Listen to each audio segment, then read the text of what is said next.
Welcome to Rowdy Rants. I'm Rowdy. Thank you for coming. Shout outs to Big Rob and all my other peeps out there.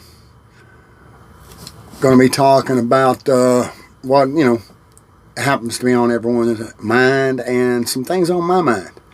We're going to talk about Mar-a-Largo, President Trump, and the unbelievable raid on Mar-a-Largo. We're going to be talking about some bias and preferential treatment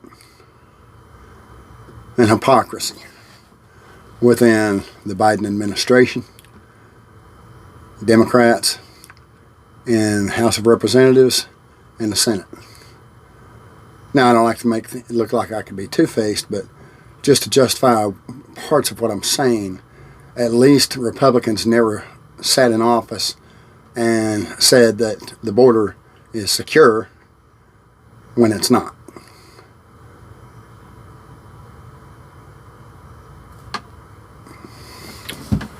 Then again, that's up for you to judge.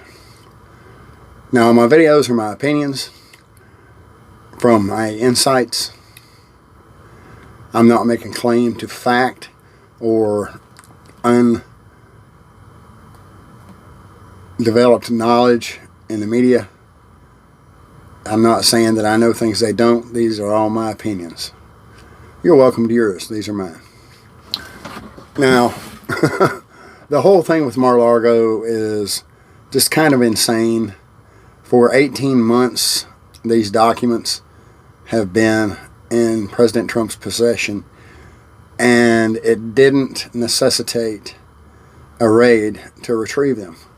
As a matter of fact, it's well known that the FBI was at Mar-a-Largo in June, and they left President Trump with the advice to add a second lock to the storage room where these papers were kept at. Then suddenly, we have the necessity to perform a raid while President Trump is in New York. There is no way they're going to make this fly. And they have released affidavit about the search warrant. And it is, in my opinion, overly broad to the point that they're including everything that President Trump saw the entire time he was in office. I believe January 2017 up through January of 2021. That is ridiculous. And I've always said the main reason they're doing these things to President Trump is they're holding him out as an example of you bow up to us and this could be you. This is to keep people pushed back, to keep them under the thumb, to keep them submissive. It's to keep other politicians submissive. It's to keep other politicians' heads down.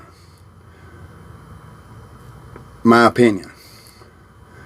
Now, the news on the issue with the raid is that pretty much everything was open game for the FBI to search, with the exception of guest quarters. And they even made specific mention of searching through Melania's wardrobe. They knew where the paperwork was. They knew the storage room that it was in. They were there. If there was something there that they thought needed to be taken, why didn't they take it in June?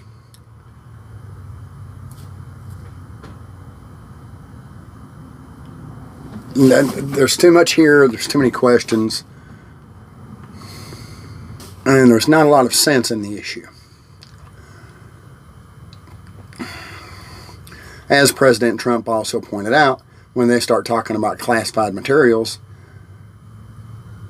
according to President Trump, he declassified a lot of them. And like it or not, President Trump, as president, did have the authority to declassify information. And yes, I'm sure there's a process for doing that.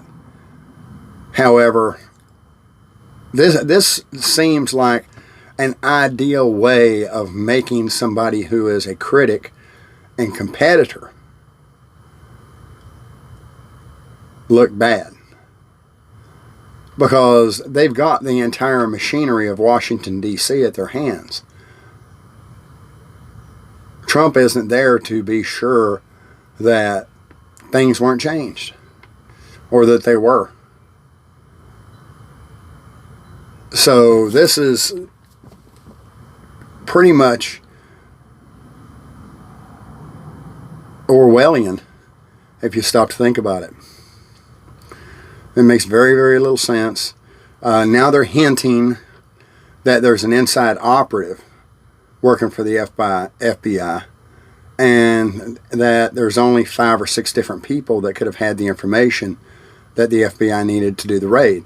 Yet the FBI knew the room and where the boxes were at. And as a matter of fact, it did get reported that they had already taken back a few boxes, up to several, I believe, depending on what news agency you follow. So if they already took some back and there was more there they needed, why didn't they just take it too? A lot of questions in this, whole lot of questions. And the bottom line is, if Trump had something he shouldn't have had, they had ample opportunity to retrieve it. Why didn't they? Why? And, you know, you see the questions that President Obama had tons of stuff that he took with him that hasn't made it back to Washington, D.C. yet. That Hillary Clinton's scandal with her mail server far outstripped anything that we've seen now with this raid on Mar-a-Largo. And yet Hillary was never raided. You know, of course, now that's sour grapes to start pointing out, well, you didn't do anything to this one, you didn't do anything to that one. That's sour grapes. But it's also facts. And they need to make that meet the common eye. People have to see and understand why it was different with Trump. And you can't say because it was Trump. Bad man orange doesn't work. So they've really shot themselves in the foot. As far as if what they've been doing so far is any kind of an indication, they'll never justify it. They won't even bother to justify it. They may return some stuff, keep some stuff, say it's not something they're going to deal with right now, in order to keep it in the air. You know, another item that they can hold up in the air besides January the 6th, running through the midterms. I don't think they expected people to fall in rank and file with Trump the way they have. That's big time. And a lot of it, people are saying, well, you know, no, there are Republicans that are stepping away from Trump over the January 6th commission and the now scandal about Mar-a-Largo. But if you look, these are the same ones that have been squishy, wishy-washy to begin with. There are no ardent Trump supporters walking away. It's not happening. And I think that's why Mar-a-Largo happened. Then again, that's my opinion. But when I look, that's where the facts point at to me. Okay? Further on, Twitter has announced that they are starting initiatives to control the flow of disinformation throughout this election cycle. Well, they did such a wonderful job of absolutely banning information from most conservative outlets, whether it was disinformation, misinformation, or just straight up facts. I'm sure that just makes everybody feel wonderful. I mean, really, you know, it was Russia, Russia, Russia, and the laptop is disinformation, it's misinformation, it's nothing, it's a hoax. 51 intelligence agents within government have deemed it to be disinformation and invalid. All of the major left of center news outlets denounced it until 532 days later when they decided it was real. Yeah, that's the country we live in. Now, in the Global Times in China, they actually ran a news article where they stated that partisan politics have crushed the United States to the point that we're now a banana republic. And I sat and I studied that, and it bothered me that it would be hard to argue they're wrong.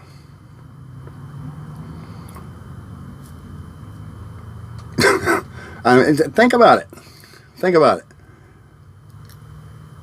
We're pointing fingers at China over the Uyghurs while we're supporting a war in Europe between Ukraine and Russia instead of trying to get in between and see if we can't bring about peace. What sense does that make? And then you have the Biden administration squawking about the war in Europe, and it's Russia's fault that the gas prices are so high. And yes, the gas prices have been coming down a little bit at a time, but I don't think a lot of people understand the reason gas prices are coming down. It is not any huge initiative from the Biden administration that is reshaping something in the economy. It's temporary whether they like it or not, because what they are doing is they are pushing out 1 million gallons a day of petroleum cheaply from the Strategic Petroleum Reserve, the one that's there in case the United States winds up isolated in time of war or after a disaster like Hurricane Katrina. And that is a huge part of what's lowering the prices of fuel. You might notice nothing else is going down. Just gas. And it can't last forever. Can it last through the midterms? Yeah, we have a huge petroleum reserve. The problem with that is, and here's the one I don't think a lot of people are thinking about, even if you got people saying, well, this is a crisis, we do need to lower the price of gasoline at the pump. You're not thinking. You're really not thinking. At some point, they're going to have to stop pumping out of the Strategic Petroleum Reserve, either because they've dried it up or because it's reached such a critical point that it's unsafe. And when that time comes, even if the economy is in recovery, we then have to replenish that oil in the Strategic Petroleum Reserve. And we're going to be replenishing it at higher prices, much higher prices than when that oil was put there. That's not good. And who pays for that? Yeah, us, me and you. Still sound great? Especially if the economy does not improve and we need to start replenishing that Strategic Petroleum Reserve. Or then again, the Biden administration, they may empty it out and just declare it not useful because of all their green energy. We're not going to need it. And then just go to the absolute limits and destroy it to prevent it from being used again. I wouldn't doubt that being on the playbooks. They seem to be pretty much game for anything. Of course, that's one, we'll have to see if I pull off a Nostradamus, because I haven't heard anybody else say that, so I'll claim that one as mine. And, you know, it's amazing the hypocrisy and the bias and the preferential treatment.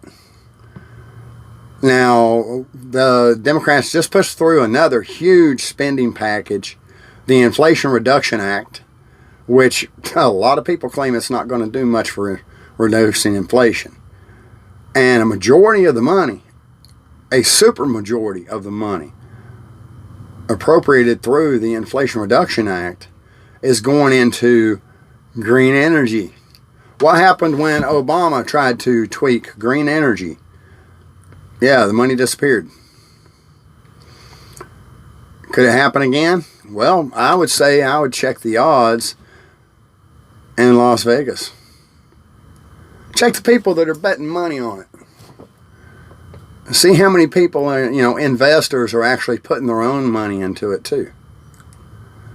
Or are they only taking the program money?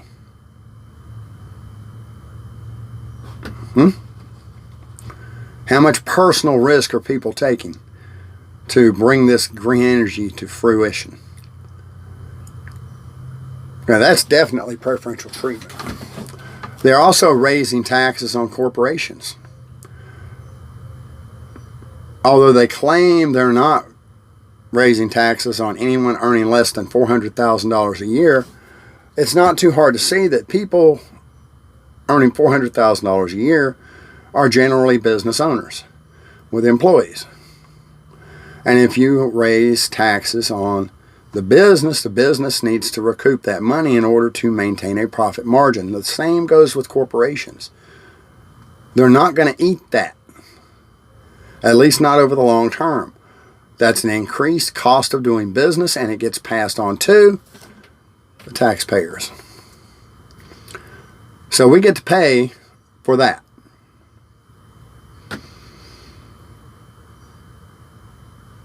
Absolutely. There you go.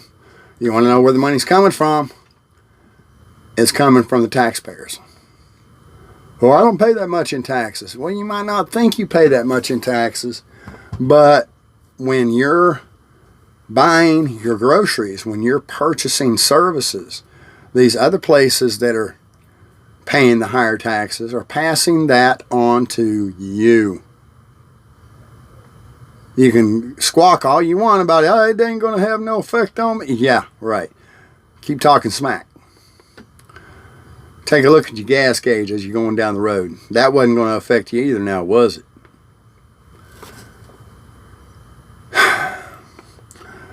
Further and forward. I don't know if anybody's noticed, there seems to be a reward / punishment, kind of a schedule or game plan coming out of D.C. You reward, I guess, your supporters and special interests. Certain groups can do no wrong. None at all. You've got these people out there pushing critical race theory, pushing trans theory. They're trying to get all of this transsexual stuff for people transitioning from one sex to another pushed all the way down through grade school. They even sicked the Department of Justice and FBI on parents that were raising hell, pissed off in these PTA meetings as a domestic terrorist. Really? Since when is a parent angry about what's happening with their child without their knowledge? Terrorism.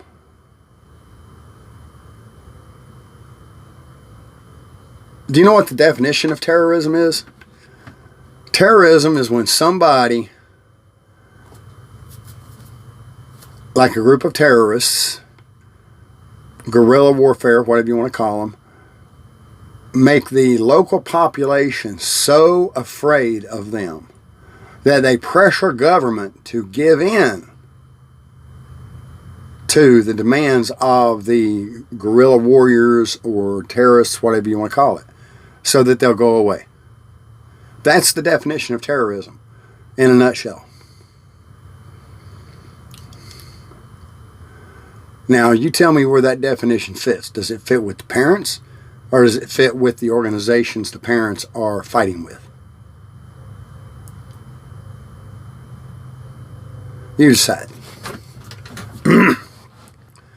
See, that's favor to the group that's doing this. They're not favoring the child. If they were worried about the child's welfare, there would be an exhaustive process. There is no exhaustive process. They're already throwing drag queen story time into schools. Somebody want to tell me how that's a good idea? Do we have any kind of a background check going on with these people that are going in doing drag queen story time? Or the drag queen doing pole dancing? Really? I'd love to see the background check on some of these people involved.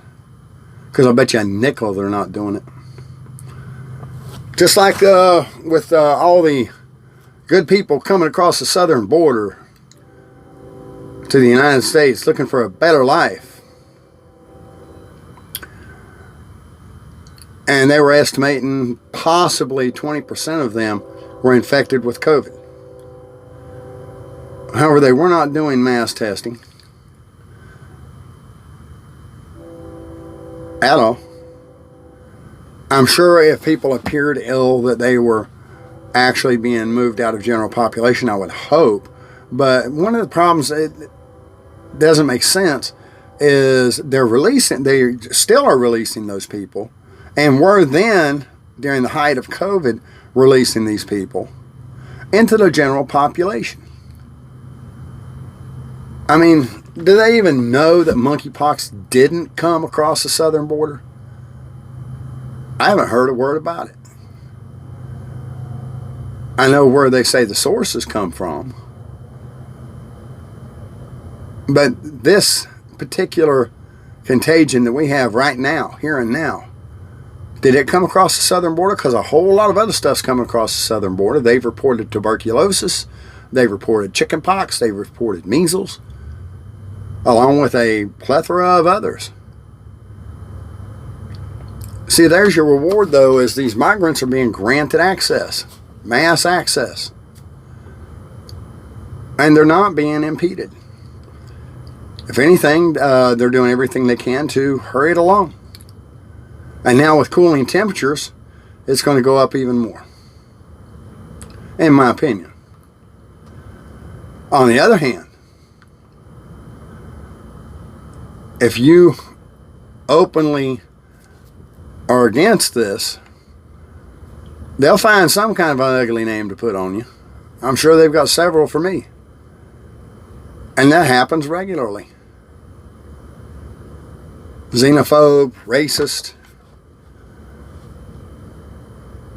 But what nobody's taking time to point out is when you have this many migrants coming together in one place, it's not just that they're being released into the general population of the United States. You're having groups of people from all areas coming together in a more densely packed population, and anything that is contagious is going to travel freely among these groups. So we're also jeopardizing the lives, the health and welfare at least, of these people coming to the United States. What sense does that make? We're favoring the daylights out of non-citizens and pretty much telling citizens to shut up or stay out of the way at least. I don't know how else you describe it. It seems like everything is available for anyone and anything that is not a citizen of the United States. It's just like the Democrats are trying to take control of voting. They want to move that up to a federal level to prevent states from requiring stuff like voter ID, because they say voter ID is wrong. The only place in the world, the only place versus dozens of other instances is a better way for me to put it, that no ID is required is voting. You got to have an ID to buy beer. You got to have an ID to buy cold medicine. You've got to have an ID to get into certain venues, to go into a bar. You've got to have an ID in order to see a doctor. because they're going to get your information. You've got to have an ID to buy a firearm. Oh, I'm not even naming 10% of the common issues for having an ID, but they want the one thing that can really mess things up. No ID, voting. Now, I guess if you're a Democrat and you just really don't care what the source of your guy winning is, that might sound like a plan. Okay, but you might want to remember that a rising tide raises all ships. Sooner or later, somebody's going to adopt your team's tactics. And they might be better at it than they are. They might be better at it than the other side. So that's when things get really ugly. And then the whole issue goes on and on and on. The hypocrisy is just unbelievable. They reward their own. That is until you see Governor Abbott from Texas sending buses of immigrants to New York City and to Washington, D.C. And now you've got the mayor in Washington, D.C. wanting to activate the National Guard because she has 4,000. Lady, they get more than that in a day in parts of Texas. And you're worried about 4,000 there over a period of time? Whew. And she did request National Guard, and Biden turned it down. I'm not sure who said it, whether it was somebody just talking or if it was Republican, right-wing news, left-wing news, I don't know. But somebody said that he didn't like the optics. I don't know if that's true. But you can guarantee anybody that supports this kind of immigration isn't going to like it when the mayor of a sanctuary city is opposing having an excess of immigrants. And that is optics. So there you have it. Celebrities. These are some of the creepiest people I've ever seen. They are so out of touch. You know, you'd think that they have to line up to get behind this stuff that's going on. Kind of like paying dues. I can't believe some of what I'm seeing. It seems like about once a week I see another star running his mouth and I'm sitting there, okay, strike that one out. Never watch anything with that one. Never buy anything with that one in it. And I guarantee you I'm not the only one doing it. So here it comes. Now inflation, I believe the price of meat's up, 70-80% in some places. Farmers are worried about having enough money to provide the energy in order to plant crops that'll be properly fertilized. Yeah, that's an issue. That's a big issue. Getting enough beef into the system, getting enough pork into the system. Of course, you know, you can bet the government's going to be standing right there dictating that the first corn coming out of the field goes into ethanol and not food for people to eat. I wonder if people ever wonder themselves, when stuff is like this, if there was a catastrophic event under these circumstances where we are already vexed, they're going to magnify the number of dead. Because you have people literally living on the edge. I mean, I seriously, I know people that I work with that have a very hard time making ends meet right now. And if it continues to get worse, they're not going to be able to make ends meet. Period. And I know the number of homeless has gone up. Because where I'm at, what we're seeing mostly as far as anybody new in the area is they're all from the West Coast. All of them. Why are they here? Because it's cheaper. Lots cheaper. And there's a ton less crime. That's because West Coast has basically turned into the devil's playground. My words. My opinion. That's it, really. I'm sure I could come up with more, but I'm going to call it there. I thank you for listening. My name's Rowdy. That's my rant. You have a great day.